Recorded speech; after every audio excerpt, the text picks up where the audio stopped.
Part 2 of Achos' interview with Roger Goodell tonight at 7 Eastern on Achos' social media outlets. Joined now by Fox NFL analyst LaVar Arrington. But going to the man who did the interview first, my man Acho. What was your biggest takeaway from the sit-down with the commissioner? The fact that Commissioner Goodell was willing to sit down.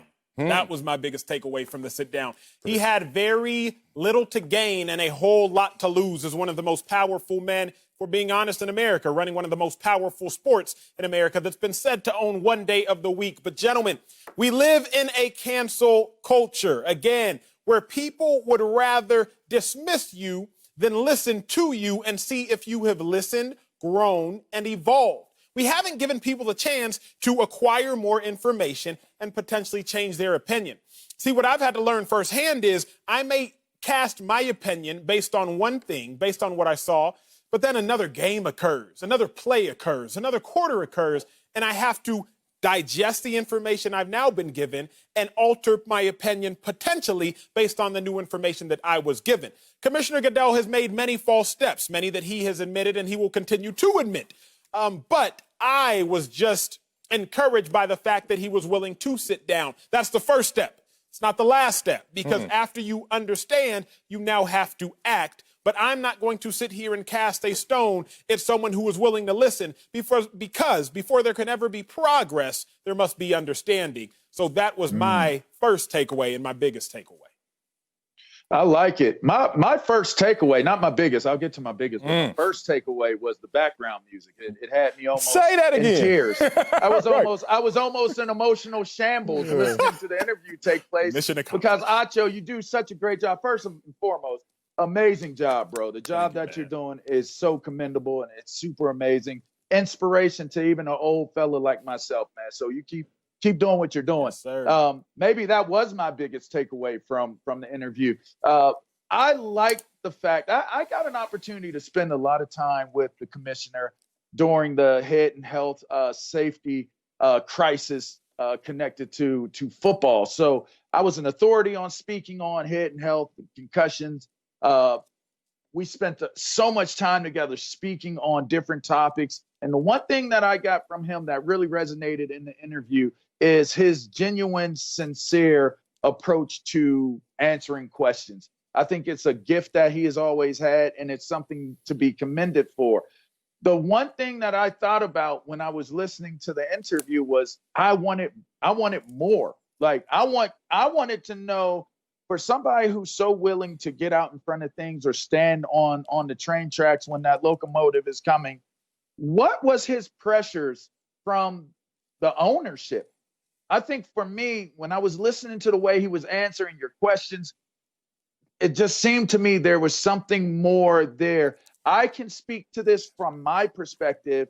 My angle is what I took from Roger Goodell, but I wonder, what would those conversations be like? How do you answer the question of what was the pressure like, or what was the influence like from the owners in this moment of truth of trying to figure out what's the best approach, knowing that something that you should have listened to a little bit longer ago, you're now listening to and addressing it currently today?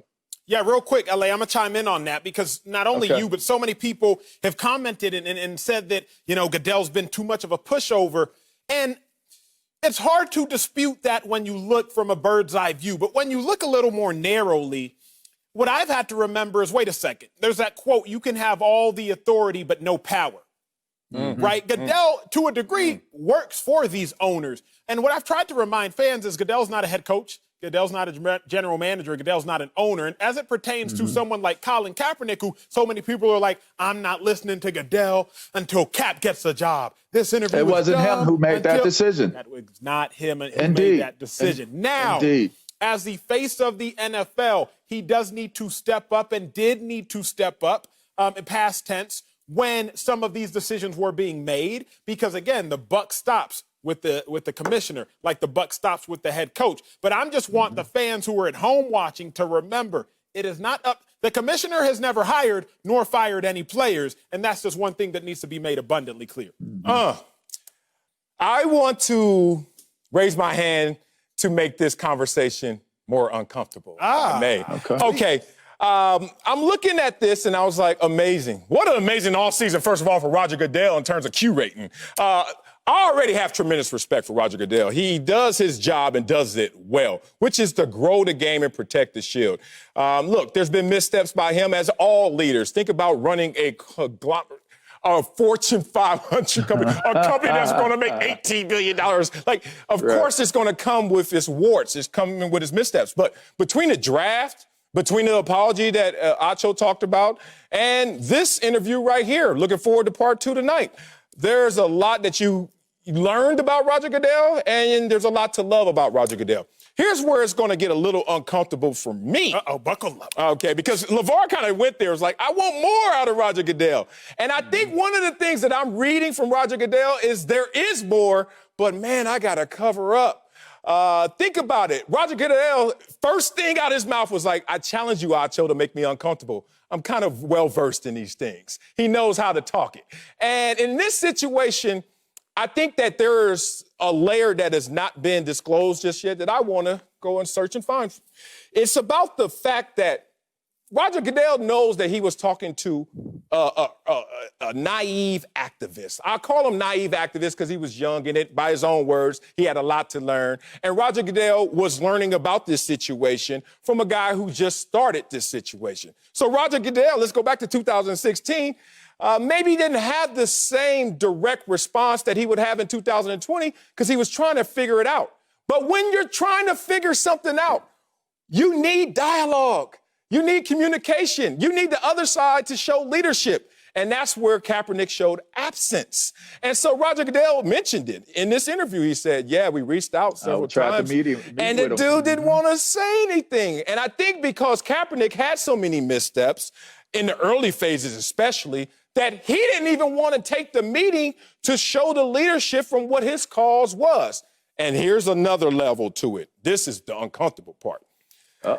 The deflection by Colin Kaepernick and his supporters, because even Acho, I think you fell victim to it, but I'm going to let you respond to it.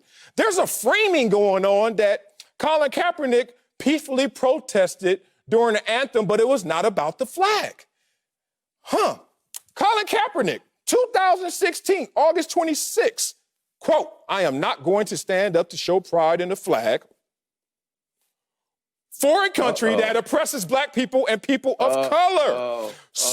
Wait a minute. Roger Goodell sits there in 2016 and said, hey, Cap, 2016 to 2020, let's talk. Meanwhile, he's being polarized and dividing the country because on one hand, he's saying it's not about the flag. But you started this off initially saying it was about the flag. So I say all that in summation to say, I think the reason we don't see, LaVar was talking to it, I'm going to talk further about it. We don't see Roger Goodell going all the way there because he was never allowed the opportunity to truly have dialogue. The same dialogue that players say that they're protesting for, which is conversation, awareness, and dialogue. But the catalyst or leader disappears when the NFL reaches out for that same dialogue. I think this is when it gets hairy, Marcellus. Okay. And I can't necessarily speak for another human being, but I can offer up my opinion. You hit the nail on the head when you said, I'm not convinced that Colin Kaepernick knew exactly what he was getting himself into. In fact, I'll take a little step further. I will assume Colin Kaepernick did not know what he was getting himself into.